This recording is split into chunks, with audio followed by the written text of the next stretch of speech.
So ayan, nakabili na naman po tayo ng isa sa pinakamahal na 5 peso sa ngayon. Ito po yung 5 peso coin na hard to find at rare coin na kasama sa ating mga binibiling barya. At dahil magagaling ang hunters natin mga kabarya, ayan, talaga namang nakakakita sila ng mga ganitong klase sa sobrang tiyaga po nilang maghanap ng mga ito. So ito mga kabarya ay isa sa mga binibili natin sa halagang 1,000 up to 2,500 mga kabarya. At pwede pa po itong tumaas. Depende po sa kondisyon ng inyong baryang makikita. So kung mapapansin nyo po sa ating in-unbox ngayon ay talaga namang napakaraming kasamang coins. At ito po yung mga freebies na isinama sa ating nabiling barya. At mapapansin nyo rin po dito sa mga baryang ito ay halos mga foreign coins na wala pa tayo. Ayan, $1 po ang nakalagay.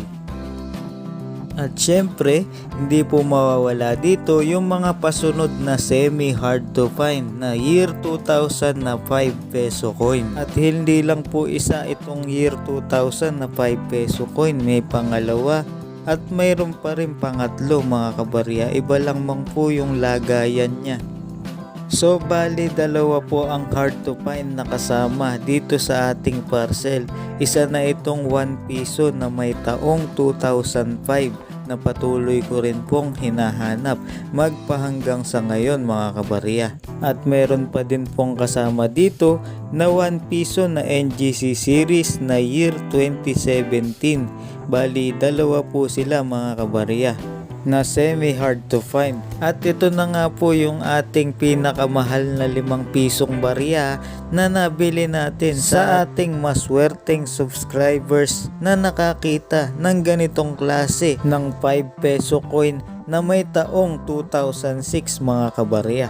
Bago nga pala ang lahat, shoutout po sa nakapagpadala at napakaswerteng nakakita ng ganitong klaseng barya na 5 peso coin na may taong 2006. Kung sakasakali namang ikaw ang makakakita ng ganitong klaseng barya ay wag po kayong magdadalawang isip na picturean ang inyong barya at ipadala po ninyo sa ating FB page na Bulacan Coins Buyer PH mga kabarya. At hindi lang po yan mga kabarya, marami pa po akong iba't ibang klase ng baryang binibili. Katulad na lamang ng 10 piso coin na year 2007. Ayan, patuloy pa rin po akong naghahanap ng ganitong barya.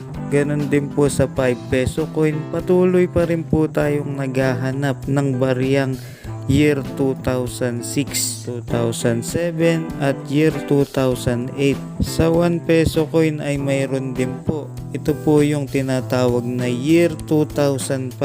At ganun din po sa 25 centimo coin na BSP series. Patuloy po akong naghahanap ng year 2006 at higit sa lahat yung bago natin na NGC series na 25 centimo na may year 2017 mga kabarya. At bumibili pa rin po ako ng iba't ibang klaseng error coins mga kabarya.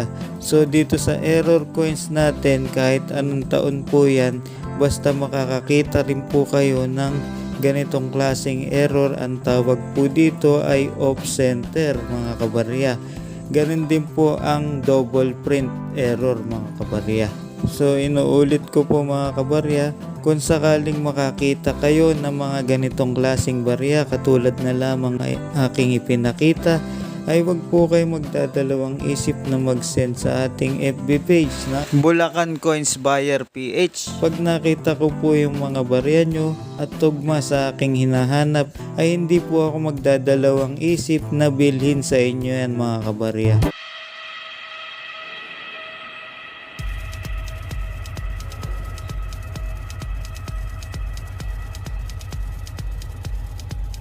Bulacan Coins Buyer PH.